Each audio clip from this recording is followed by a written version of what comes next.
Masindi Radio 4 tuli mu kibuga Kampala.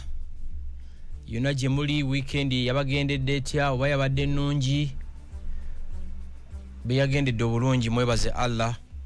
Nenga kinnengero kakasa bannayuganda balina ssente. Bannayuganda bakyakala okuva ku Monday paka Monday. January to December. Gobeera n'obwavu bw'osirike. Abantu balina ssente mu ggwanga muno. Abantu bakyakala okuva Monday paka Sunday. Ne bakyakala okuva January paka December. Gobeera n'obwavu bw'osirika. Sirika. Kyolina okukola olina okulwana ennyo okulaba nti obuvaamu naawe living a good life you want to live. And I can assure you tebakulimba nti waliyo munnabyabufuzi yenna agenda okukyusa obulamu bwo. Tebakulimba nti waliyo pastor, waliyo prophet, waliyo apostle agenda okukyusa obulamu bwo. Tebakulimba nti waliyo mukwano gwo ajja okukyusa obulamu bwo. It has to be you. Goyina okwerwanako noga nti ekimala eno embeera nnyino givaamu. Embeera eno tojja givaamu okujjako ng'ogenzeeko mu bantu abali obulungi. Abaganda bagamba atannatambula yatenda nnyina okufumba.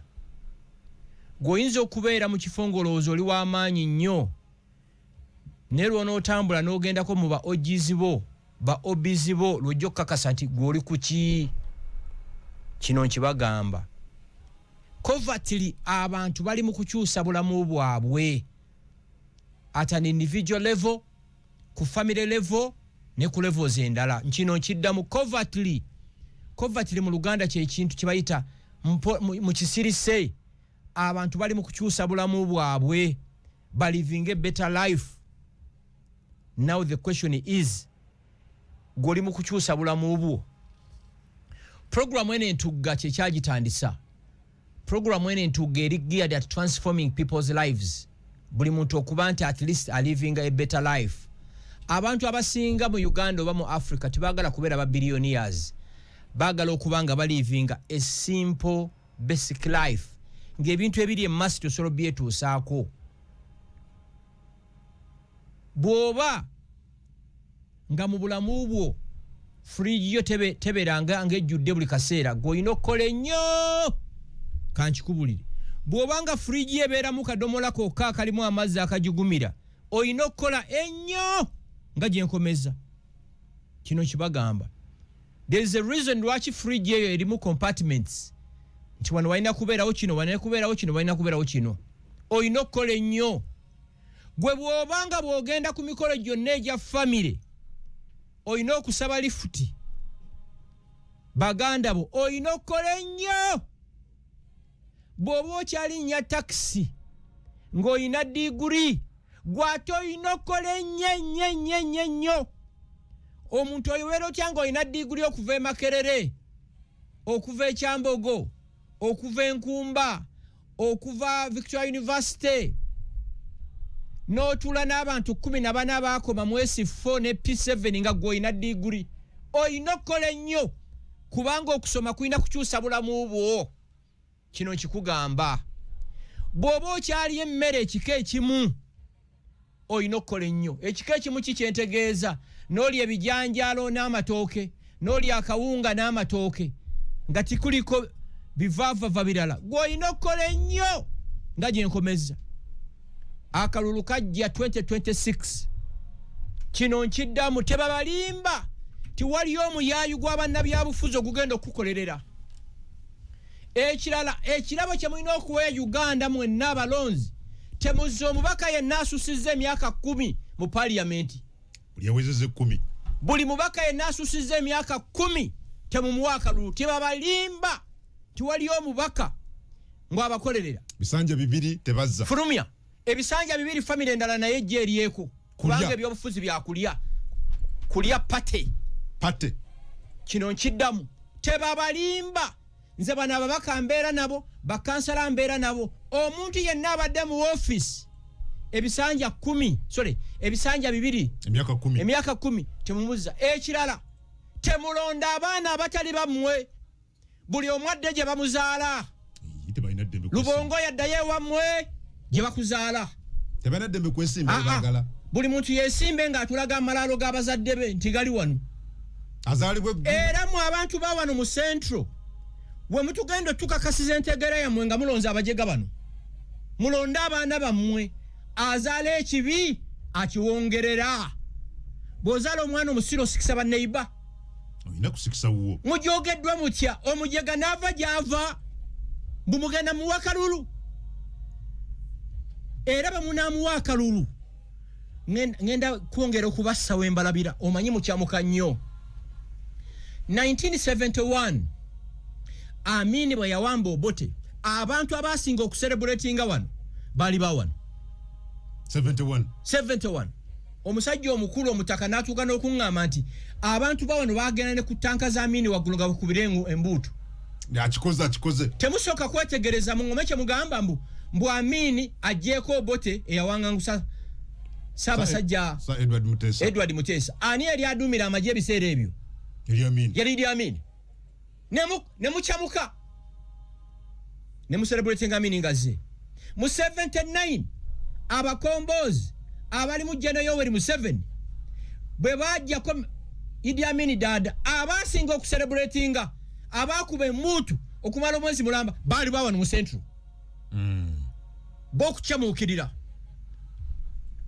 Amini n'agenda mu 86 abayaniriza bakadogo ne bazina amazina fundukulu era baali bawano mulekerawo okukyamuukirira omujega n'ava gy'ava najja mu kitundu kyammwe buli ekijja twaniriza bwaniza timulina kasengejja akaseera kagenda kutuuka nga kokasi ya Buganda nga 98% abagirimu tebamanyi Luganda obage manyi gaffe twaniriza buli ekijja mubeere mubadde nabo okitegera ndowooza mubeere mubadde nabo ogaye nti azaala ekibi akiwongerera bw'ozaala omwana nga talina magezi osikisa wa neiba ffe tuyina ente bwezaala ekyana ne kifa ekikomberera egezeeko okulaba oba kinaayimuka tebakufune bubi nti oli dwaikeya mu gavumenti nyina mu kifo ki kunguze siri wano kusanyusa bantu bande banaafuna obubi azoga omusajja ng'alinga asosola kusosola ntya ani atayambye babe nti omusoga asobola okuva ebusoga nagenda neyisimba eggulu ngoma ngime mujjukira bwe yagenda embalala anakompitika n'ebintu byanyima abanyankole bamulonda nziramu balonda byanyima gavumenti eno yateeka ssente mu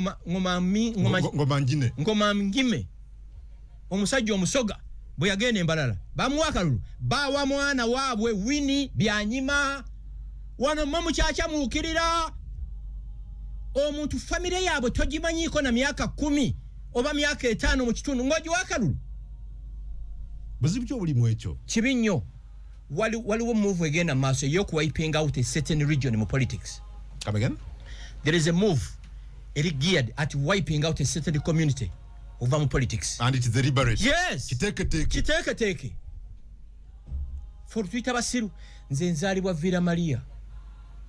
Tata wange yazalibwa 1938 e Villa Maria. Yazikibwa. Bajjajange bazikibwa Villa Maria ndi wawano. Siri wa kitundu kira kyonna. Oshoride? Emyaka 10 afulumye ngalabiye. Omuntu yenna abadde mu office emyaka 10 fulumya gasiya muleto omulala. Ataga nti bakyayina balina okukolera abantu tebinagguka. Bintu ki batulagenda gano gitwakola nabo.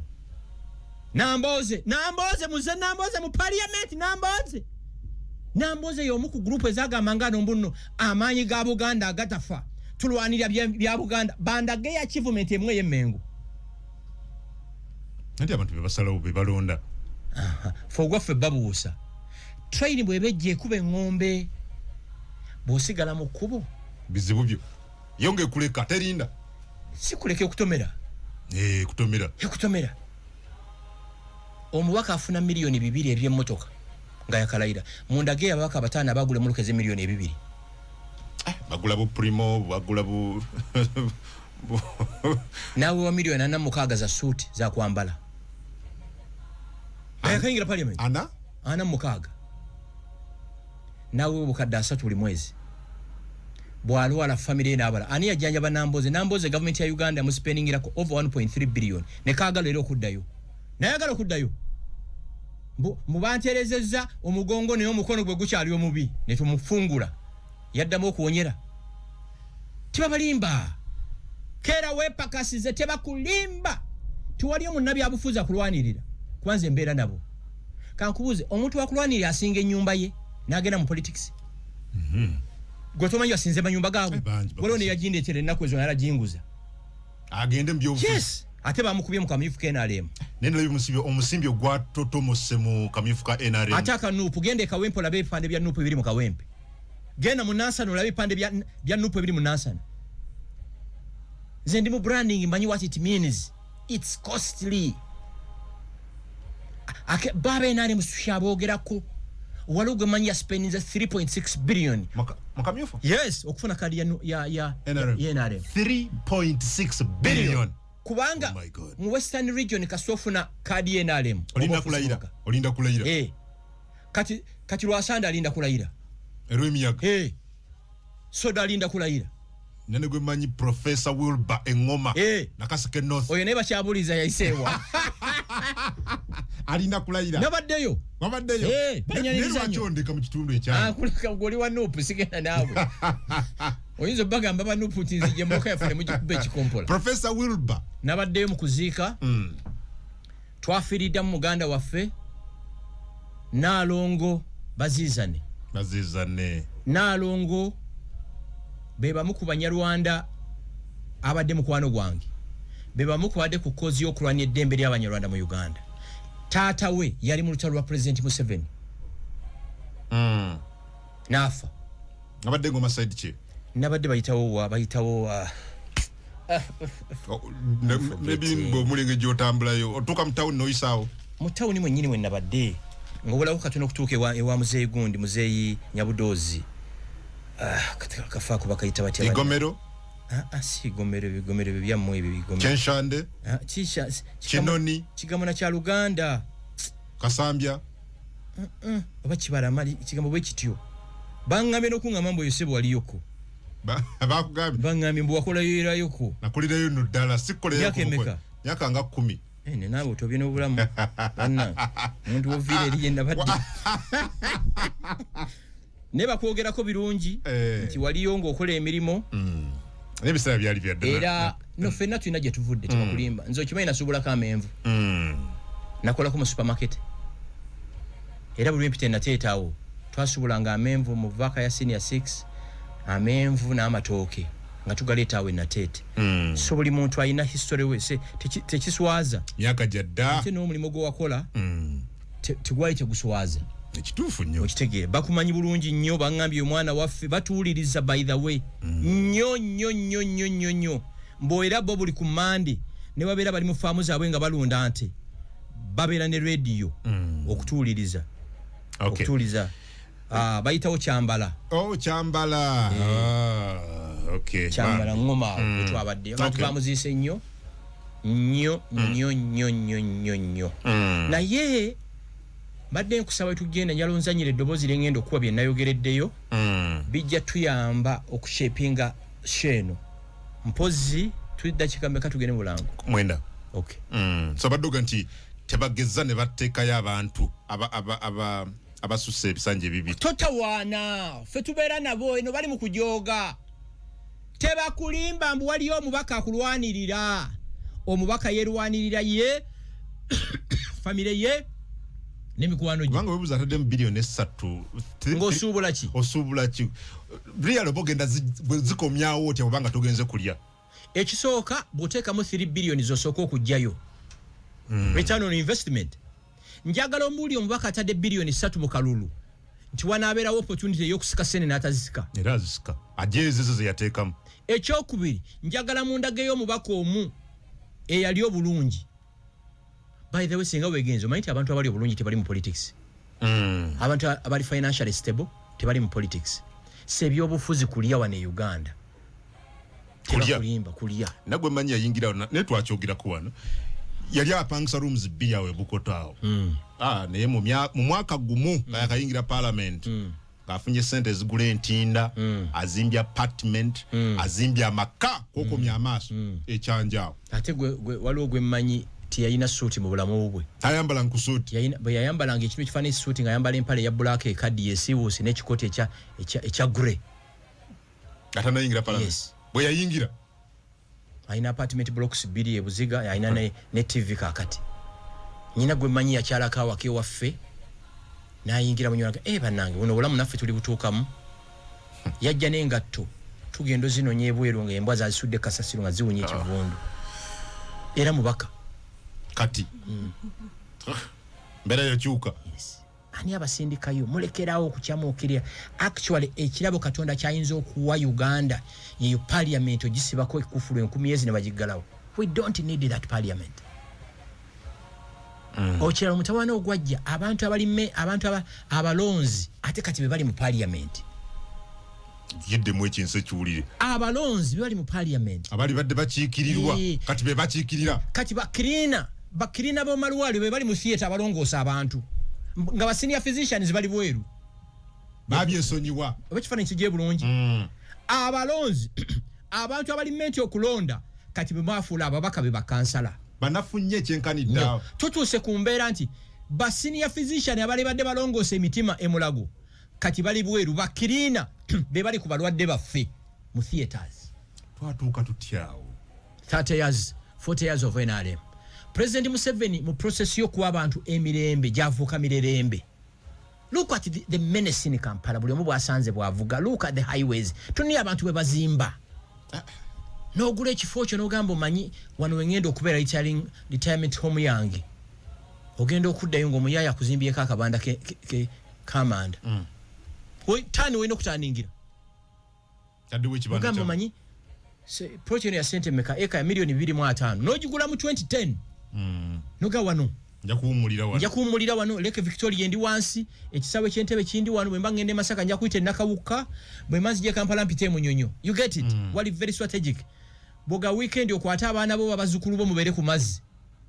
Omusisi w'emmamba n'akiteekawo. Demberi. Tagambika. You cannot give people unlimited liberties in Senate ate kiriyo. Government yayina okujjamu negamba kino tekina kola. Chovola bafejeno MK ya to disappointinga nnyo. 2026 singa yajjayo empapula. Ne munange komanda in chief ya mugaidinga. Dine gwanga lyetaagamu omukono kino kino okuba. Eyo parliament batugyetaaga twetaagamu abaka 10 ate nga teri asasulwa. Yeberenga nga rotaries tulimu pro bono. That's when you can get the best brains. Jo abaka badde basinkulu okutaano nga basikanye mu 7. Some of them were proposing nti oba balete ekiteeso today buli district berera abaka ba parliament babiri omukyalo omu n'omwana. Ababaka abenalemu. Nate ne bakikuba bo bega nedda musoke mu kiveeko ekyo kati but they made that president aswa chikiriza. Lwaki? Jankene muyamba. Tojukira bwe yagamba ko lumunti ne bwabeera mu kulonda kwonna abeera yeebase. Yali jinja mu by election ya Paul Mweru. Eraga ne musin kasana abanga nawandika omukono kati mulonde. Banga yayagala numbers. But I think it's a good proposal. I think what tutuuse buli muntu atanso kiraba there is a crisis. Walumba ko wemachi ndiyo yayambala nga abakungu nga agenda okuba endongo. Honorable Derek Nyeko. Si Nyeko, Nyeko at least ko. Waliwo mulala oba wemachi ndiwa. Buli lwe musanga abayambadde engwe zine zimasamasanga Father Christmas. Seru Kenya. Sibamanyi manyi face ndaba nswera sizimanyi nti eno nkazi oba nsajja. You get it. But very disgusting. Very disgusting. Nina benkulaba nabo ngo ba hosting anengamba kungolomosi I sympathize with you. Nengamba ono nze gashumanyizo kubera ne mu studio. Kubanga buli lwogenda mu kikomera ky'embizzi ne kuba ennume y'ekigo ofuna ebisooto. Buli lwolirana abantu abasirwa abali ill informed nawe ogenda ku level yayo. Okimanyi singa obadde ogenda ku hostinga one of the best brains in this country olina n'okukola preps. Before. Serious preps. Naka jolo kuwana bajego bamanyi jo basanga jo bazza nze nkutunulira kati oluyimba ye anthem ya program ya Fentugga kasitolo uliranga manyi tutandise program etandise omanyi kati bintu byakweberera mu kitufu buli muntu akoze pate mpuga ine ye muganda wangani munyagwaina wali omukyalo muyimbi station yakoze ye NPP buli muntu akole ekiki anthem ya fe ndwagala nnyo era Silver Kyagulanyi munonya Kyagulanyi yali mukwano gwange Silver yali mukwano gwange nonye namba esigira banjala mugula echupa ya champagne oyagala kulira Sylvester Kyagulanyi olw'oluyimba olwo. Lwaki? Lulimu amakulu ku mmeeza kwe nagobebwa kati kwendi kanzize ekintu kiri mabega. Over the weekend nabadde ndi ku faamu e Masaka, nafunye surprise or the shock of the century. Abantu abawera 30 tebantegeezezza, nobody tipped me off, ne bansalako ku faamu. Be Banyarwanda abaali bamibwa passports ne national IDs nga bazze kunsiima, ne bampa ennyana y'ente, ne bampa cake n'ebimuli. Lwaki situwebaza Katonda? Kungu be twatandika olutalo luno olw'okulwanira eddembe lyaffe, nganze navumwa buli kivumo kye simanyi.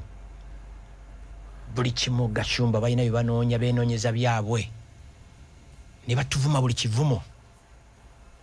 Tewali ofiisi mu Uganda mwe tutaagenda.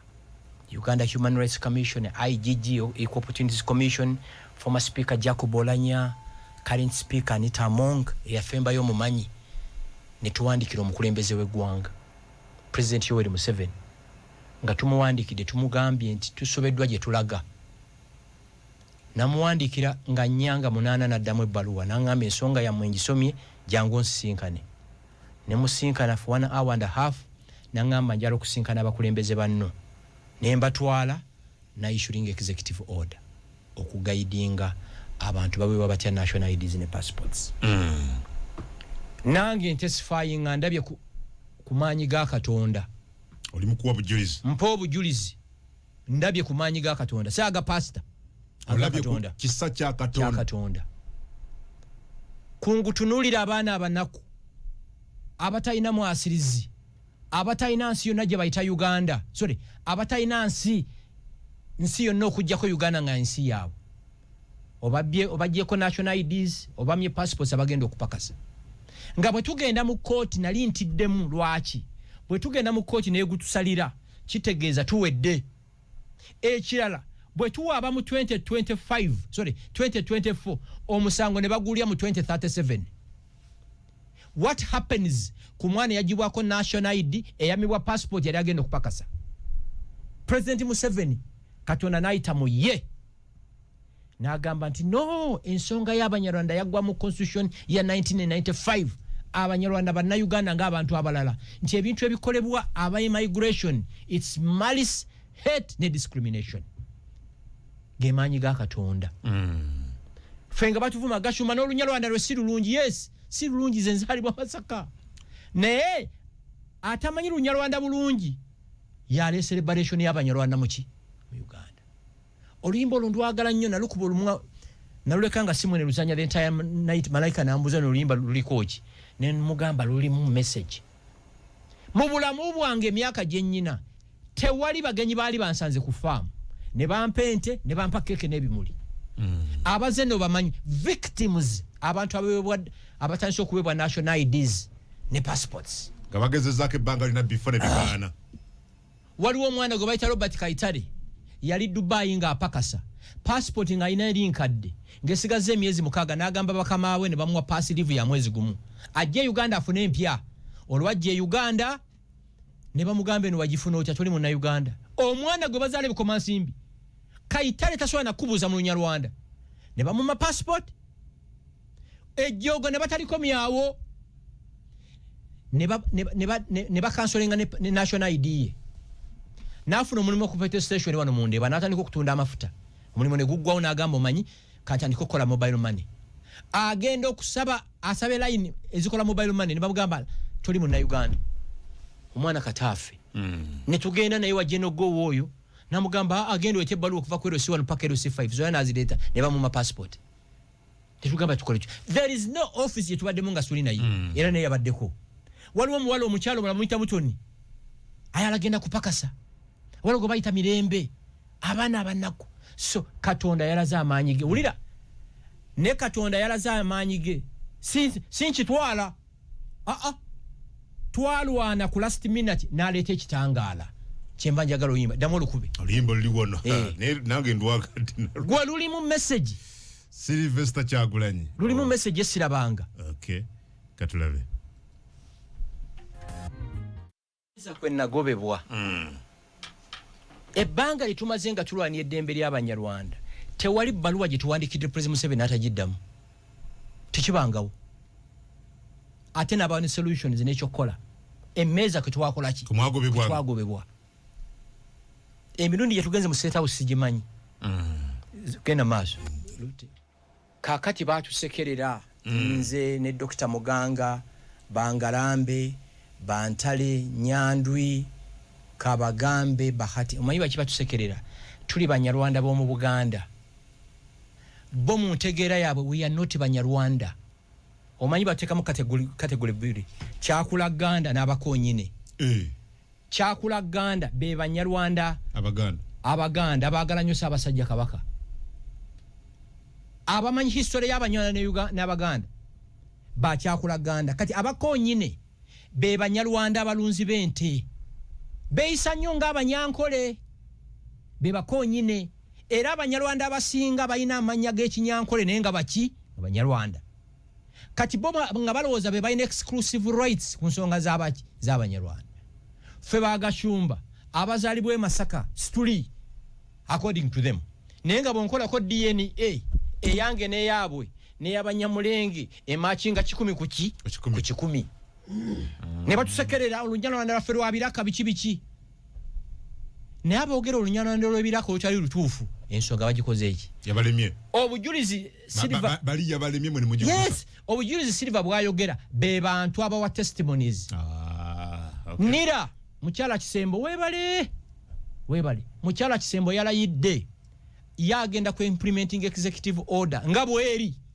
talina kyajjamu talina kyayongeramu era twakafuna cases nga 10 kaakati abaana be bali bajjako national IDs mu system abajega bano badde batujoze kungu omuntu natuna butunuzi ku muntu waliwo omwana yajja ng'asoma Makeena ngamba Mr. Gachumba siriddamu ku passport office ne mubuuza kiki nagenda okusaba passport nga ndi mu line omusirikale oyo namugamba naawe yagala passport ya wano ng'amutunulidde butunulizi just looking at her omwana n'agamba siriddayo bamuwadde passport ye kati omwana bamuzaala wano nakasongola tamanyi nakatuna we wakola kiwafaanana kati bwe yali engoma eri gye nabadde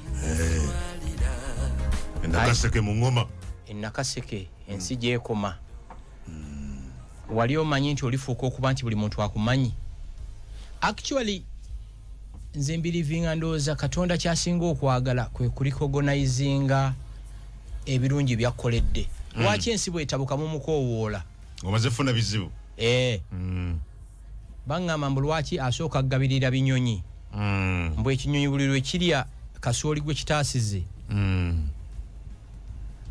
nga kigenda kinywa amazzi nga kigira bwe kiti okumwebaza kungwe ensonga y'Abanyarwanda yali tufuukidde ekirala nkugambye sinaliyo yaliyo bwe tugenda mu kooti ne bagugoba muba muwedde singa tugenze mu kooti ne bagamba bajja gulya 2036 waliwo emisango egigenda myaka 3 bagiwuliranga abaana abasosolebwa bagenda kubeerawo bati yena janaga no n'ensonga si ya kooti n'ensonga yaggwadda mu constitution so mwenna abaze kufaamu e Masaka thank you so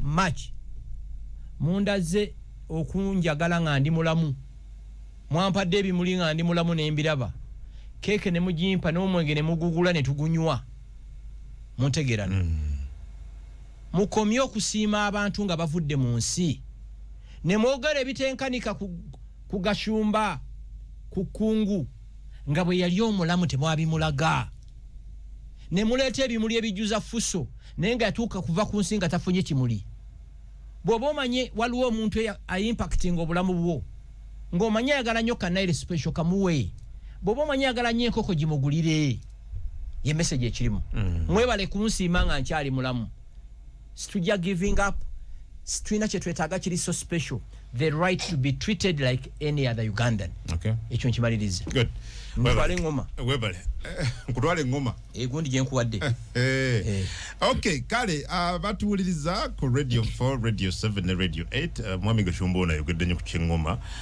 ate nga ku bimu ku ebyo byayogedde mbirina wano njagala mbere nga mbikuzannyira obere nga bitegeerera ddala bulungi tulabe achi chavadde mu bimu kungule kirala kankwemu amagezi.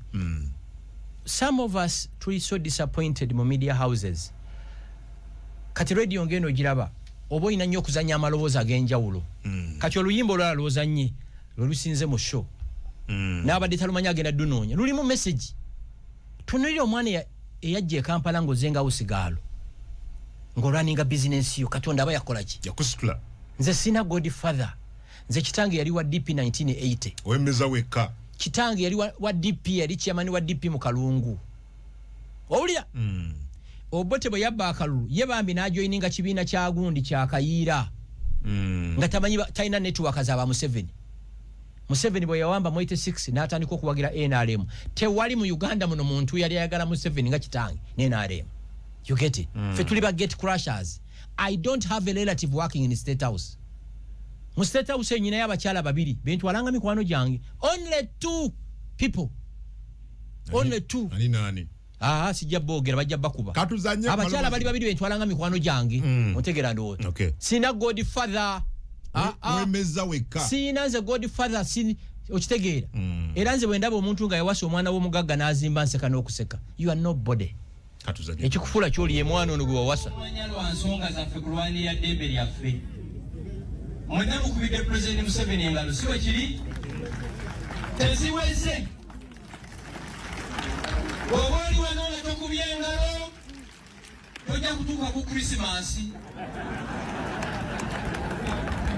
Okulaga titusiima Yoweri Museveni. Masaba mwenna muyimirire mukube engalo.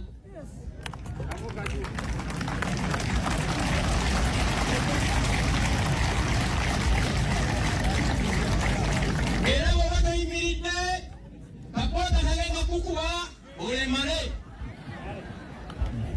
Lwaki mwebazizza?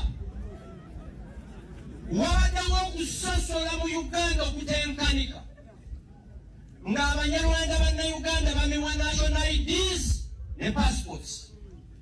Olutalo olwaleeta Yoweri Museveni mu buyinza lwalwanirwa Abanyarwanda, Abaganda n'Abanyankole.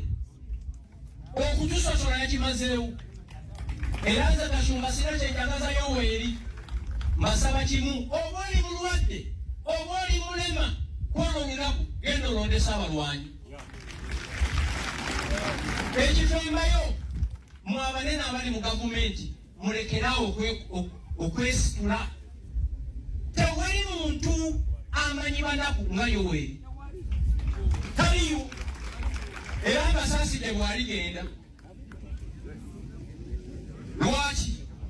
Olaba akyajjukira abantu be yali nabo mu lutalo n'ajjukira abaana baabwe kyewuunyisa.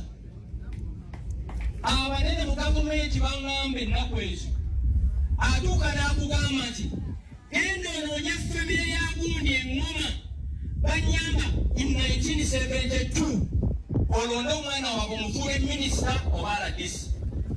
Abajjukira nga bwe yaani Nuupu yakamala emyaka egi naye empuuga nekyakola teri alaba munne.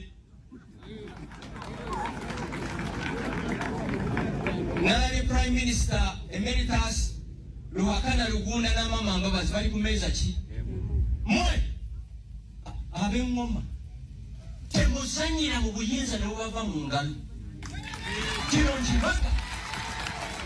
Bwe muba mwagala okutegeeza obuyinza temutegeeza mubuze abalango n'abakyoli. Bwe mulizannyira mu buyinza ne bubavaawo temutubuuzanga. Kubanga nze siri mu gavumenti zirekula ebyange. Temuzannyira mu ki? Muzannyire mu bintu byonna. Temuzannyira ku ki? Ku buyinza. Atutegedde kukkira Mukama engalo ez'amaanyi. Muwummula mirembe, muvandimwe, paka lwe tulisinkana. Najwa Minister for the Presidency. Genda Etololo. Onoonye famire ya Moses Opedoli. Famire eyo lwe nali nsala nga ngende Kenya yansuza ennaku 2.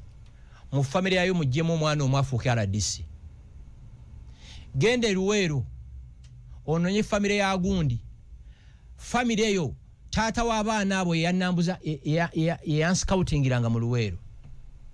genda e Masaka ononye famire ya Gundi tinze bwe mumpa bala diseza ababiri mu ababiri sigadde mulonda abamu abalala abantu bajjukira abamu bamuyamba early 1970s waliwo group eyamba President Museveni mu Frunasa waliwo yamuyamba mu NRA waliwo yamuyamba mu UPM waliwo yamuyamba mu NRM akyabajjukira n'abali wadinga teyerabira waliyo family bagituuseemu kubanga ekiragiro kyali nti buli muntu gwe mulonda at least alina okubanga alina bachelor's degree batuuse mu family emu ngeyasembayo okusoma yakoma mu S3 n'abagamba amanyi okwogera Oluganda nti ye ategere NRM mu mulonde kuba deputy RDC. Wow. Ye President Museveni. Ulia.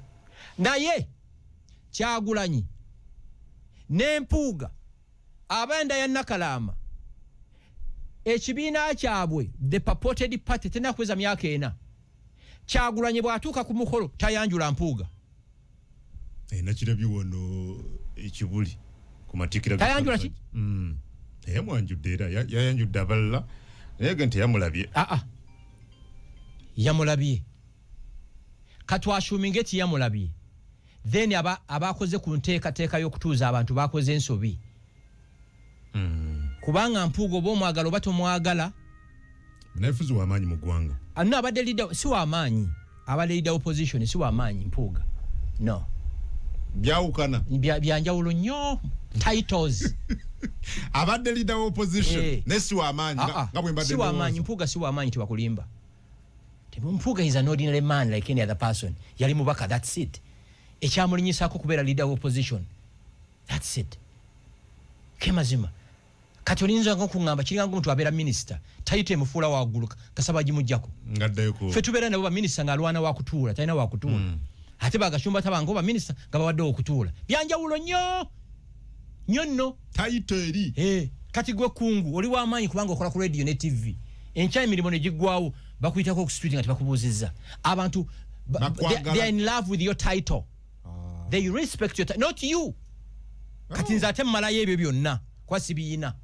toyina title naye sina mukolo gwe mbeerako nga gwa gavumenti n'entula layini bbiri emabega no otegedde kyanjawulo ababaka bano bemulaba kakati bemuyita bahonorable kubo ani aluzinga constituency n'asigala ng'akyaweebwa ekitiibwa waliwo minisita mukoddomi gwe sijja kwogerako bambi yajja mu kuziika Tamale emirundi nga yanoonyewo okutuula naye nga luli yajjanga na jipu okitegedde bano wana mukoddomi nga bajjero Ssennyonyi kakati b'amaanyi mwawule authority ne power byanjawulo nnyo so bo bayina ki right now tebayina kye bayina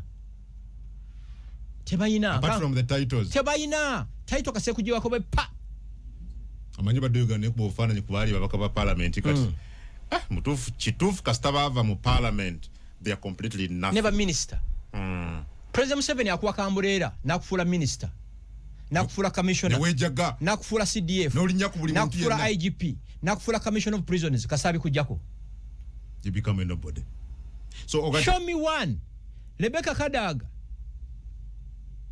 yali speaker parliament ng'atuuka ku mukolo mwena nimubeera ku stand still ne bambi kakati yanoonyewo okola ki okutuula you get it kwabbo kati balina passports emyufu neza emyufu ne green I think the moment bagikujjako you become a nobody yes okay so bulijjo there's ordinary people okay so bwabate bamulabye abatuzizza bakoze ensobi amaanyi kubanga the mere fact nti yali leader opposition ekyo kyokka Mpuuga oba omwagala oba tomwagala he was the leader of the opposition ekyo kyokka kimutuuza kuki oba tekyo title yavaawo anti yes title yavaawo ne ku mikolo ng'egyo yali badde ali maaso kiringanga bishop eyawummula kati kiringanga archbishop Cardinal Wamala ontegera ndowooza Marchers takyalidinga the Catholic Church ekyo akyalina ekitiibwa ekyo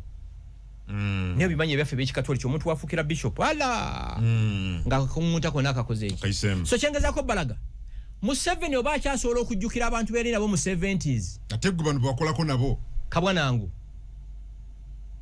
mubaya ukana nti bitterly split. Yes, disagreements are normal. Nange kungwe nchasobola okudisagreeinga nga sikyakola kyeno naawe nete kikugana kumpita ku mukolo gwogo yanjula obanga owasa tuyinza okudisagreeinga the way show running goyagala byabufuzi nkugamba byabufuzi byakola ngate co foundation si yaki ngovudde ku mulamwa tekitegeza nti atenze gashumba bwe bane emikola wakati sikola ki saakuyita ku mikolo gya malayika. I don't try to disagree with you. You mean to disagree ngako. Tekitegeza nti disagreement evaamu lutalo. You get it? Kati bano kibalemye. Baluhakana lugunda. Bamama mbabazi. Emikolo gyonna Yoweri gyabeerako tayinza butabaliko organizing. Ajukira abantu be. Ajukira ono kyamukolera at some point kyamujambako. Yali agende Kabamba emmotoka ye nemufaako neyabika omupiira yayabikira wali waffe Katigondo n'atambula ebigere okuva e Katigondo paka mu Masaka mailo 14 ekiro n'agenda n'alimba meya we Masaka then Luyondo n'amulimba tubadde tugenda ku mbaga emmotoka yaffe tufuddeko tusaba ku mmotoka n'abawo emmotoka nkubulire kati muwala wa Luyondo ya ambassador wa Uganda e Washington. Wow. Goyinza balaba ma office ago nenga tali wadinga ono gwolaba ali wadinga mwana kyofo oyo mulaba ayina okubanga kuba relatives be waliwo yali mu lutalo siba relatives be tata we mumugenzi kyofa tugabi yali mu lutalo era yattiwa mu lutalo bambi otegedde yattiwa muki mu lutalo goyinza okulaba kyofa n'ogamba kyofo ono asaaga ennyo bamuwa butyo bwa minister Museveni abatawadde bwa minister ono abeera ali wadinga family ojjukira embale baali bamusse amalabuko ekisenge ontegera ndowooza I hear family eyo yaginoonya. You get it? Kati nze nkuwa example natamwa nnyo abantu kuba nkoze nnyo ebyekisa naye nsasuddwa kitono.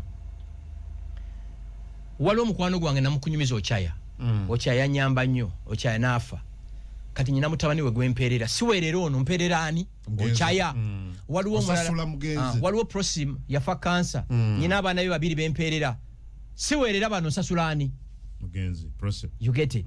So kakati oba temubeera ku mikolo ne mwekwata ne mu ngalo nkongera ekisemberayo Dr. Kizza Besigye nobody eri agezezzaako okudisiroginga gavumenti eno nga Dr. Kizza Besigye.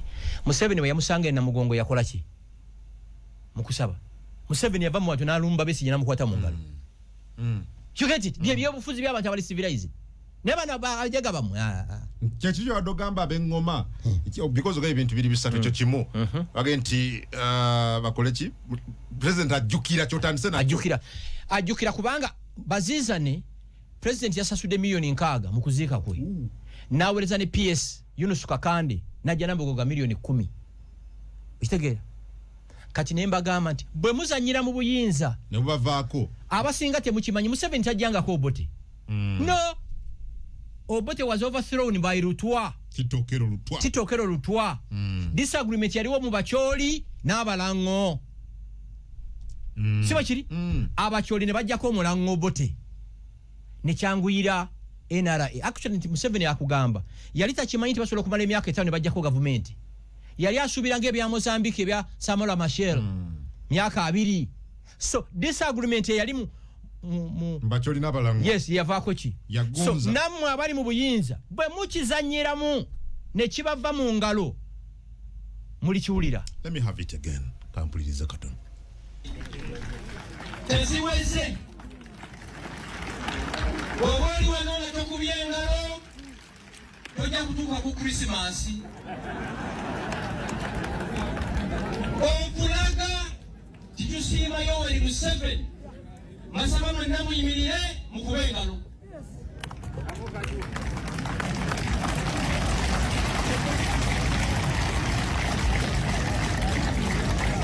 Era bw'oba toyimiridde kakwata kalenga kukuba olemale. Lwaki mwebazizza? Wabaddawo okusosola mu Uganda okutenkanika ng'Abanyarwanda bannayuganda bamiwa national IDs ne passports. Olutalo lwaleeta Yoweri Museveni mu buyinza lwalwanirwa Abanyarwanda, Abaganda n'Abanyankole. Okutusosola yakimazeewo. era nze Kashumba sira kyenjagaza Yoweri mbasaba kimu, oba oli mulwadde oba oli mulema kwoloneraku genda olondesa abalwanyi.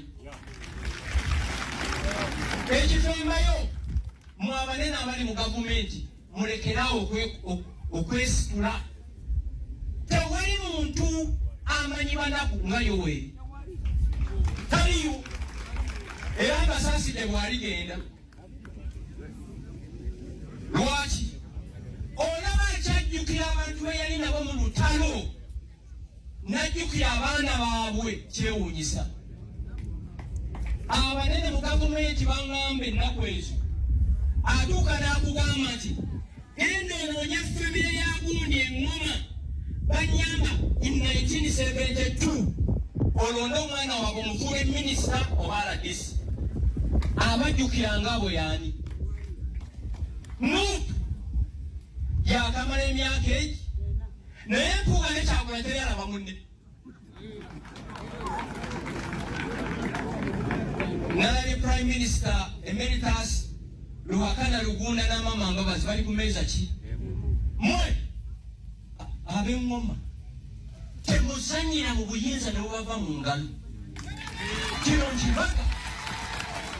Bwe muba mwagala okutegeeza obuyinza temutegeeza, mubuze abalango n'abakyoli.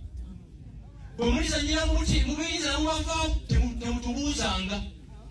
Kubanga nze si mu gavumenti zirekula byange. Temuzannyira mu ki? Muzannyira mu bintu byonna. Temuzannyira ku ki? Ku buyinza. Akiregedde kukira Mukama engalo ez'amaanyi.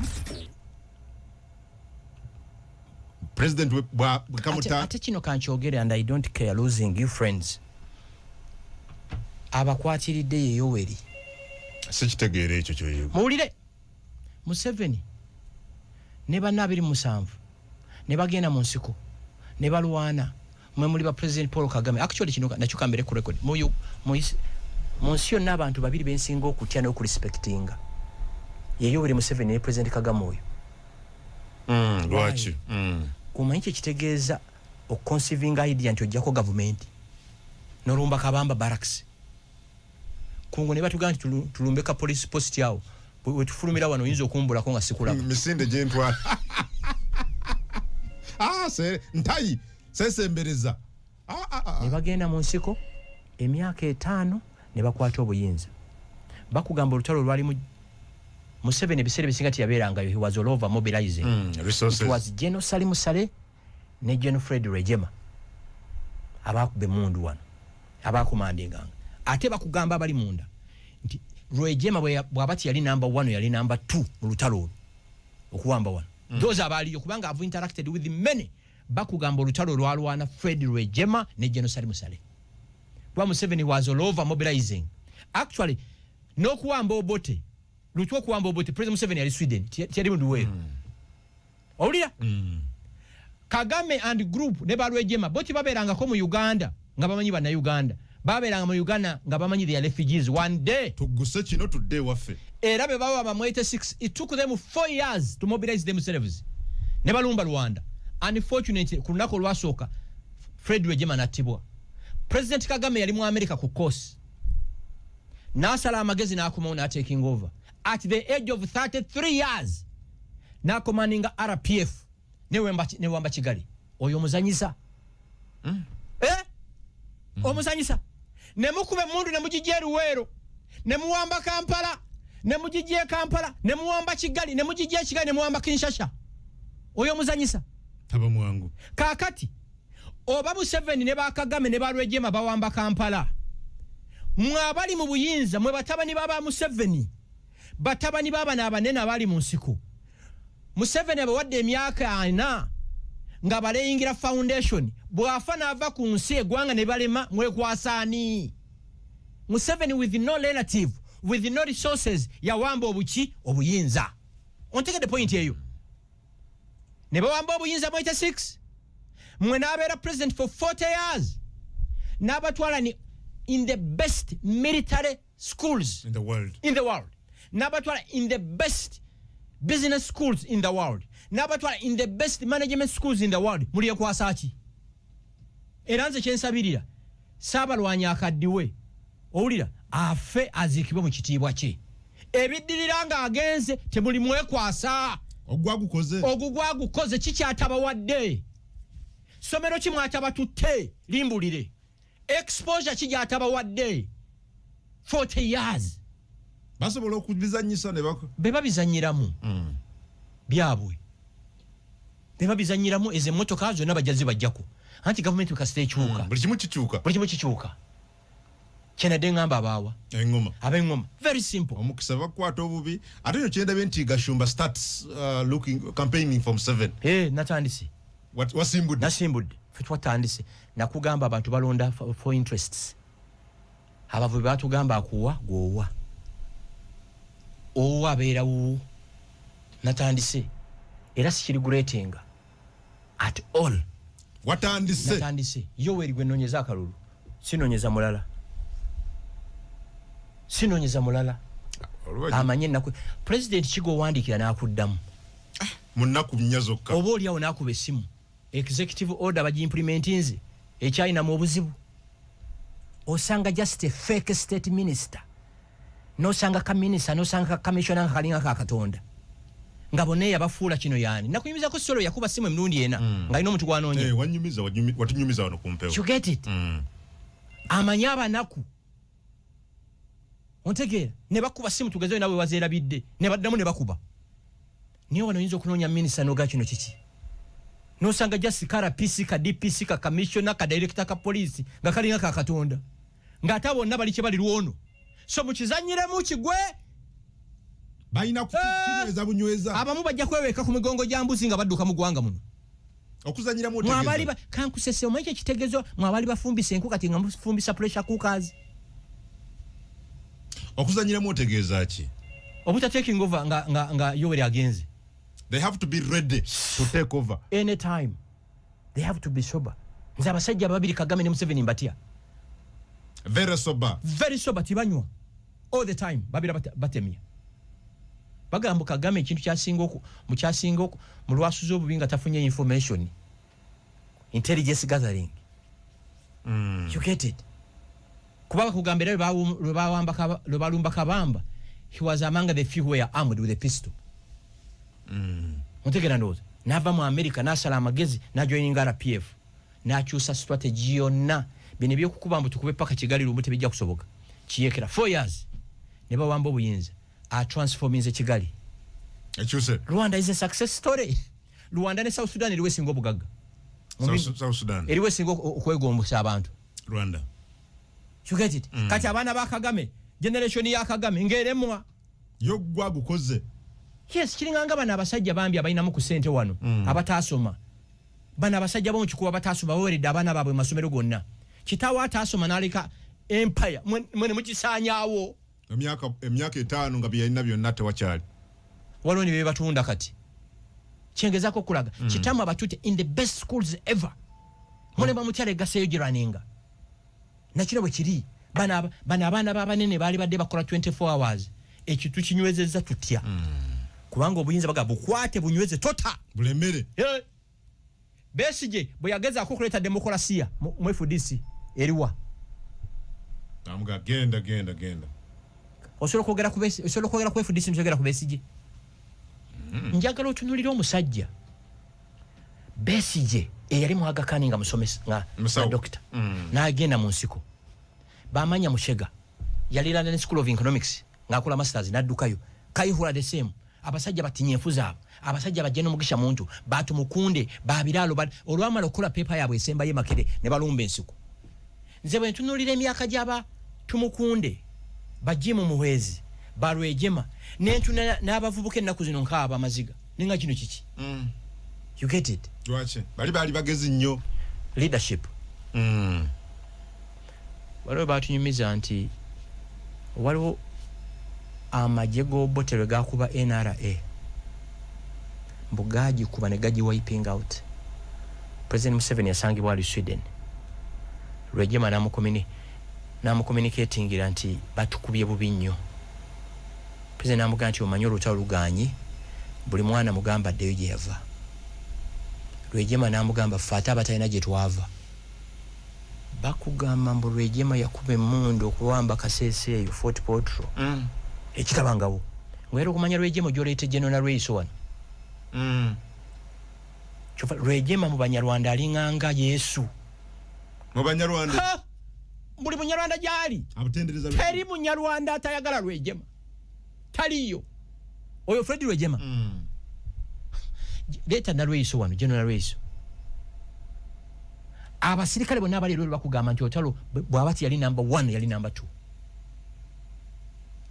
2 olutalo yasemba okulwana lwali attack Mumambuka nabule ennaku 7 nga bamanyi yafa ebera sura bigambira ku mpewo kuno kati abasajja ngabo bajjano Salimu Saleba akandya naho bakwata eggwanga nga bato mu abaana bamwe mulemera wa mumbere eno yonna nga muteeka teeko eyo comfort zone gye muli mwezo SC temuli mu Bwakabaka wano Bwakabaka tubumanyi obwa Buganda obwa Busoga n'obwa Bunyoro Obwakabaka bwamwe buli artificial muyino bumanaging if you don't temubanga ogwe mwekwasa tebalina ziyitibwa mu mikolo tebalina kuyitaba doctor katwanize Dr. Frank Gashumba wenjagala okutwala weekend inshallah kukulisa nti wa graduating from KIU master's degree yes ani nanyini KIU University Professor Basajja Balaba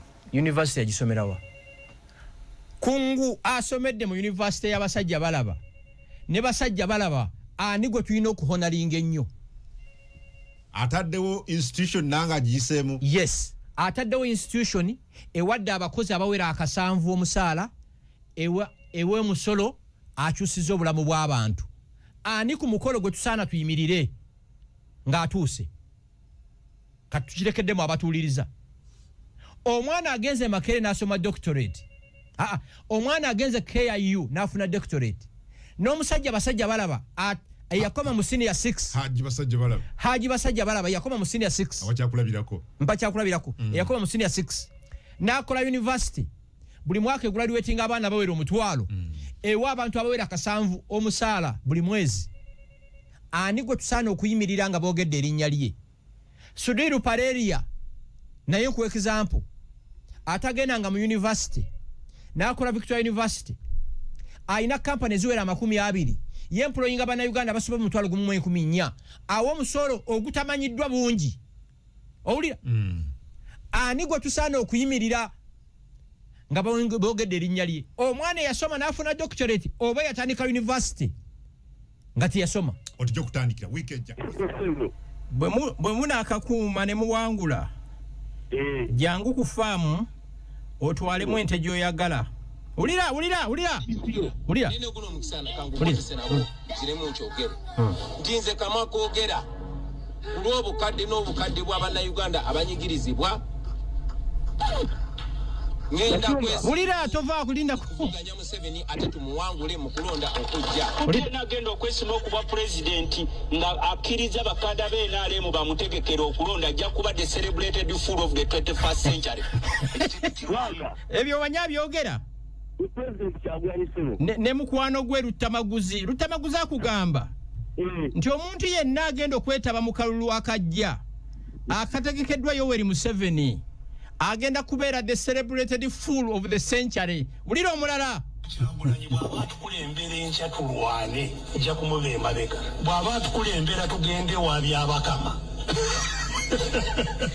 awo we tuyina obuzibu tujja mwolekera kubanga okusooka nabagambye nti awambye eggwanga ali omu naye dokita kimanyi obuyinza mu nsi Uganda buyita mu kalulu kati awo ojja kundwaza n'omutwe akalulu ani gwe kaali kajje mu buyinza we medi oli mulamu owaye ekisooka kankuwa enamba yange tunywemu kacyayi 704 555 ulira dokita alongoose emitima bw'ajja n'akugamba nti omulwadde mu theatre afudde mukakase ulira gonya bwe kugambanga nti engege ziweddeyo mu nnyanja gikakase kubanga gyebeera ekifo embayo naalongo bwadduka mu loogi omwana w'embeerera togiyingira Besigye akugambye ayi mukama ayi line gwanga boboy line gwanga lyo boboy na mukasente nywa kabiyako webake tebakulimba Yoweri Museveni kasajja yempapula for nomination ye president elect ekyo nkirayira nga ntya Mungu nkuwadde enamba yange njikuwadde nkubirako bawereze message tunywemu kacyayi nkuligirize politics teba kalonde kakume kakole kyakalala okalonda kakume kalondole okalondole wani gonya hizo kusika ekyana ky'embuzi nekitwala mu Indian Ocean n'ogendayo siba bulungi kale tugenda koma wano bannaye mwebale abagoberedde program ejja koma tuddemu nga tuzze makume ejja